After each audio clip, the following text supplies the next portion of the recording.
I need your 60 seconds. Okay. ಸಿಕ್ಕಾಪಟ್ಟೆ diet ಮಾಡ್ತೀರಾ ಅಂತ ಗೊತ್ತು, ಗ್ರಾಮ್ ಲೆಕ್ಕದಲ್ಲಿ ತಿಂತೀರಾ ಎಲ್ಲ. ಬಟ್ ನಂಗೊಂದು ಐಸ್ ಕ್ರೀಮ್ ರೆಸಿಪಿ ಹೇಳ್ತೀರಾ ಪ್ಲೀಸ್? Super, very easy. ಒಂದು 5 ಇಂಗ್ರೀಡಿಯೆಂಟ್ಸ್ ಆಯಿತಾ. ಬಾಳೆಹಣ್ಣನ್ನ ಫ್ರೀಸರಲ್ಲಿ ಇಟ್ಬಿಟ್ಟು ಫ್ರೀಸ್ ಮಾಡ್ತೀವಿ. ಸೊ ಆ ಫ್ರೋಝನ್ ಬನಾನಾ, ಯಾಕೆ ಬನಾನಾ ಫ್ರೀಸ್ ಮಾಡಬೇಕಂದ್ರೆ ಕ್ರೀಮಿ ಟೆಕ್ಸ್ಚರ್ ಬರುತ್ತೆ ಆಯಿತಾ. ಸೊ ಫ್ರೋಝನ್ ಬನಾನಾನ ಸ್ಮ್ಯಾಶ್ ಮಾಡ್ಕೊಂಬಿಡಿ. ಅದಕ್ಕೆ ಒಂದಷ್ಟು ಕ್ಯಾಶ್ಯೂ ನಟ್ಸ್ ಹಾಕಿ, ಕುಕ್ಕು ಪೌಡರ್ ಹಾಕಿದ್ರೆ ಅದು ಚಾಕ್ಲೇಟ್ ಫ್ಲೇವರ್ ಬಂದಾಗಿರುತ್ತೆ. ಸ್ವಲ್ಪ ಸ್ವೀಟ್ನನ್ಗೆ ಹನಿ ಹಾಕ್ಕೊಳ್ಳಿ and just blend everything. Vanilla essence ಹಾಕಿದ್ರೆ ನಿಮಗೆ ವೆನಿಲಾ ಐಸ್ ಕ್ರೀಮ್ ಥರ ಇರುತ್ತೆ. ಇದನ್ನು ಫ್ರೀಸ್ ಮಾಡಿ ಮೇಲೆ ಕ್ಯಾಶ್ಯೂ ನಟ್ಸ್ ಅಥವಾ ಆಲ್ಮಂಡ್ಸ್ನ ಸುಮ್ಮನೆ ಸ್ಲಿವರ್ ಮಾಡಿಬಿಟ್ಟು ಹಿಂಗೆ ಹಾಕ್ಕೊಳ್ಳಿ. Leave it for 6 hours. Amazing ice cream. ಮನೆಯಿಂದ ಶುಗರ್ ನೀವು ಕಂಟ್ರೋಲ್ ಮಾಡಿದ್ದೀರಾ, ಬನಾನಾ ಆಟೋಮ್ಯಾಟಿಕ್ ಸ್ವೀಟ್ನೆಸ್ ಇರುತ್ತೆ. Wow, thank you. ನೀವು 30 ವರ್ಷಗಳಿಂದ ಹೆಚ್ಚಿನ ಕಾಲದ ಡಯಾಬಿಟಿಕ್. ನಿಮ್ಮ ಆಹಾರದ ರಹಸ್ಯ ಏನು ಅಂದರೆ ಬ್ಯಾಲೆನ್ಸ್ಡ್ ಮೀಲ್ ಪ್ಲೇಟ್ಸ್ ಬಹಳ ಬಹಳ ಇಂಪಾರ್ಟೆಂಟ್ ಪ್ರತಿಯೊಬ್ಬರಿಗೂ. ನಾರ್ಮಲಿ ರಾಜ್ಮಡಿ ಜೊತೆಗೆ ಈ ಎಲ್ಲ ಮಿಲೆಟ್ಸು ರೆಗ್ಯುಲರ್ ಆಗಿ ಯೂಸ್ ಮಾಡ್ತೀನಿ. ಅದರ ಜೊತೆಗೆ ಪ್ರತಿ ಮೀಲಲ್ಲೂ ಪ್ರೋಟೀನ್ ಇದೆಯಾ ಅಂತ ಚೆಕ್ ಮಾಡಬೇಕು.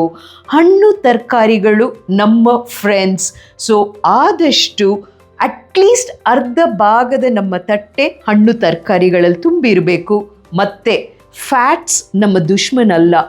ಗುಡ್ ಫ್ಯಾಟ್ ಬಹಳ ಇಂಪಾರ್ಟೆಂಟ್ ಒಂದು ಮನುಷ್ಯನಿಗೆ.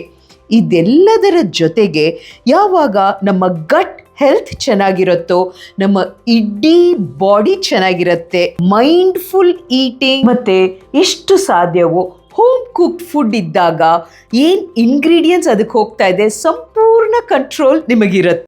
ರೇನ್ಬೋ, ಮಳೆಬಿಲ್ಲು ನೋಡೋಕ್ಕೆ ಎಷ್ಟು ಚಂದ ಅಲ್ವಾ. ನಮಗೆ ಅದರ ಕೊನೆಯಲ್ಲಿ ನಿಧಿ ಸಿಗತ್ತೆ ಅಂತ ಸಣ್ಣವರಿದ್ದಾಗ ಹೇಳ್ತಾ ಇದ್ರು.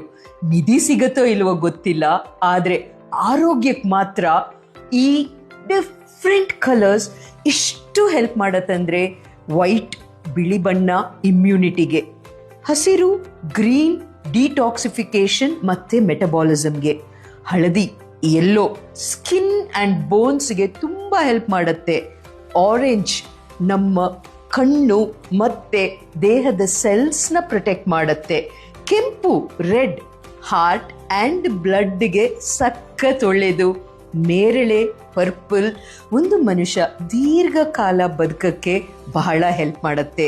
ಒಂದು ರೈನ್ಬೋ ಅಡಿ ಇರೋ ಟ್ರೆಷರ್ ಕತೆ ಬಹುಶಃ ನಮಗೆ ನಮ್ಮ ಕಲ್ಪನೆ ಮತ್ತು ಭರವಸೆಯನ್ನು ಬೆನ್ನಟ್ಟುವ ನಿಟ್ಟಿನಲ್ಲಿ ನೈತಿಕ ಕತೆ ಇದ್ದಿರ್ಬೋದಲ್ವಾ. ನಿಮ್ಮ ಮೋಸ್ಟ್ ಫೇವ್ರೆಟ್ ಹಣ್ಣು ಆರ್ ತರಕಾರಿ ಯಾವುದು ತಿಳಿಸಿ.